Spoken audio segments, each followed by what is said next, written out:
Բարև ձեզ, սիրելի հեռուստադիտողներ։ Այսօր պատմության խորհուրդ հաղորդաշարի եթերում խոսելու ենք մի հետաքրքիր երևույթի մասին, որով հայ եկեղեցին համաշխարհային պատմության մեջ առաջամարտիկ է եղել եւ առաջին անգամ է ընդհանրապես իրականություն դարձրել։ Խոսքը հայրենիքի համար նահատակությունը իբրև սրբադասման հիմք ընդունելու մասին է։ Այստեղ շատ հետաքրքիր է, մենք կարծում եմ յուրաքանչյուր հեռուստադիտողի մոտ կարող ենք այս հանգամանքը նկատել, որ առաջինը կմտաբերենք Վարդանանց պատերազմի օրինակը, այսինքն Ավարայրի ճակատամարտում նահատակվածներին իբրև դրա վառ օրինակ կդիտարկենք եւ իրականության մեջ հայ ազգի մեծ մասի պարագայում իհարկե մտայնությունը այն կարող է լինել, որ հենց Վարդանանց խորհրդից է սկսել սրբադասման այս մոտեցումը։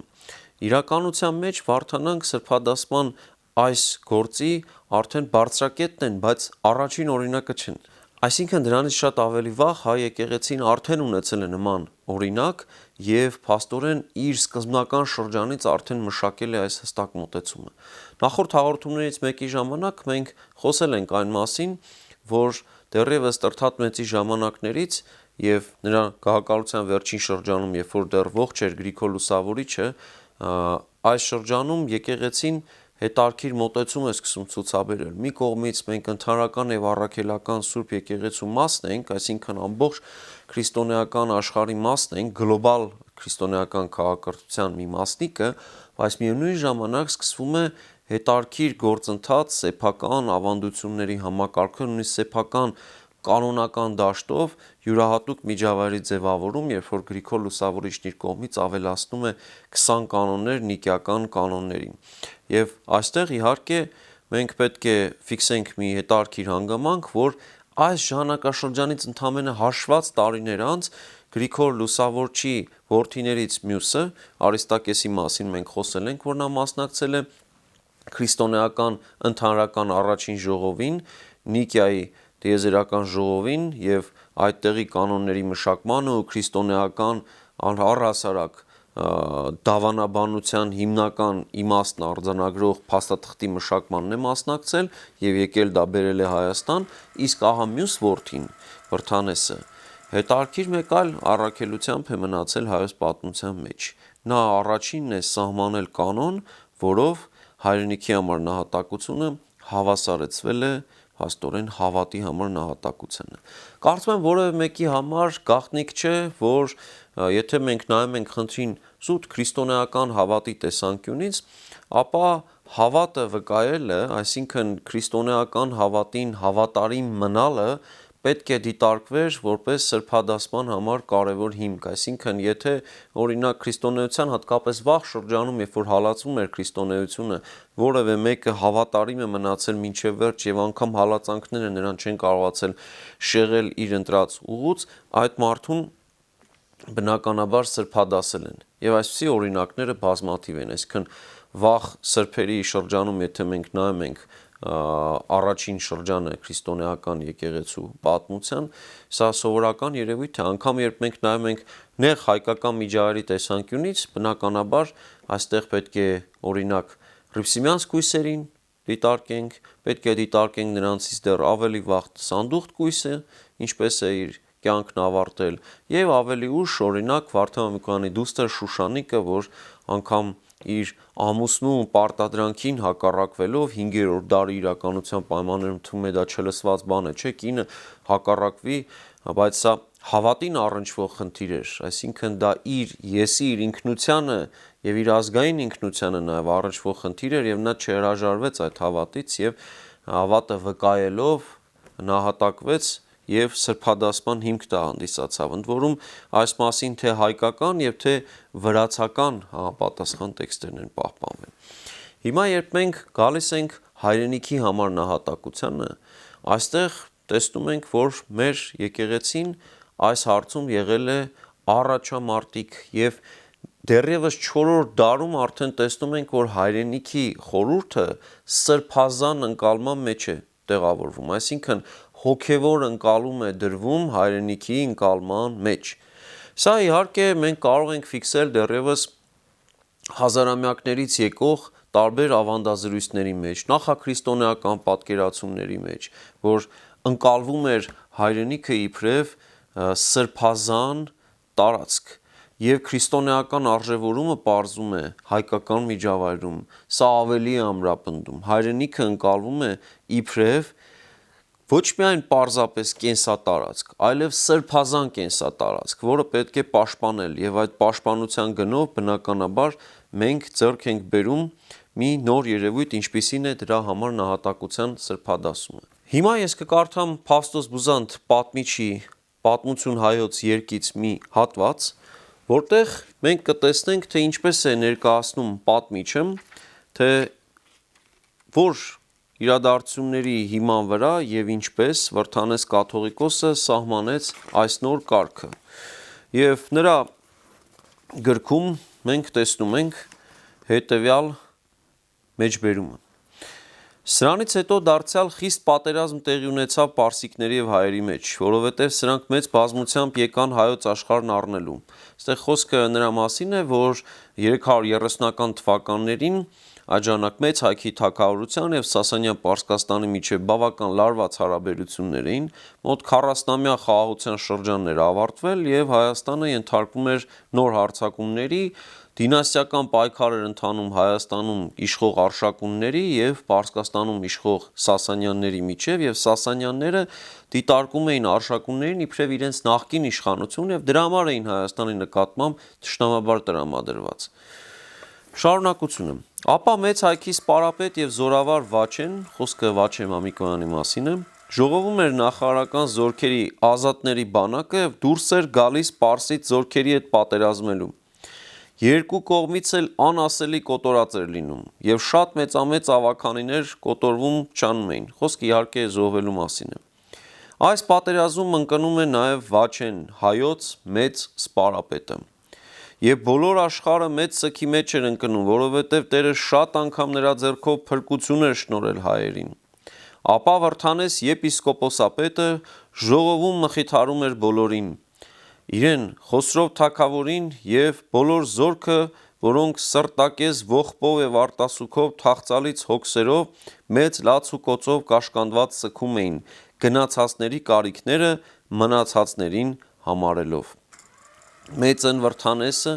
սրանց փոփում էր եւ ասում. «Մխիթարվեցեք Քրիստոսով, որովհետեւ նրանք, որ մեռան, մեր աշխարհի եկեղեցիների եւ Աստվածատուր հավատի համար մեռան»։ Այստեղ աշխարհ ասելով նկատի ունի Հայաստան աշխարհը, այսինքն մեր պետության, մեր հայրենիքի համար է այս խոսքերն ասված։ Իսկ այստեղ Խոսրով թագավորը Խոսրով կոտակ արքան է, ով Տրթատ մեծի որդին էր։ Նրանք փաստորեն այս անունի համար մեռան, որպեսզի մեր աշխարհը չգերվի, քարուքանդ չլինի, սուրբ եկեղեցիները չպղծվեն, մարտիրոսները չանարգվեն, եկեղեցական սպասները, սպասք այսինքն պիղծ եւ անհավատ մարդկանց ձեռքը չանցնեն, եկեղեցու սուրբ ուխտը չայլայլվի, մկրտված ժողովուրդը գերի չգնա ու չմատնվի անհավատների պաշտամունքի զանազան պղծություններին, որովհետեւ եթե թշնամիները մեր աշխարհը գրավեն, այստեղ կհաստատեն իրենց անօրեն անհավատ անաստված կարգերը, որ հուսանք թե երբեք չի լինելու։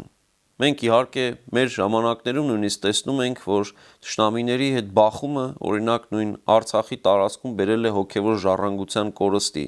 շատ դեպքերում պղծման, ինչպես տեսնում ենք նույնիսկ մեր օրերում, եւ այս խոսքերը առավել քան երբևէ դառնում են արդիական։ Եվ տեսնենք շարունակությունը։ Իսկ մեր բարեպաշտ նահատակները այս բանի համար պատերազմ մղեցին եւ չարիքը մեր աշխարհից հալածելով ու հեռացնելով մեռան,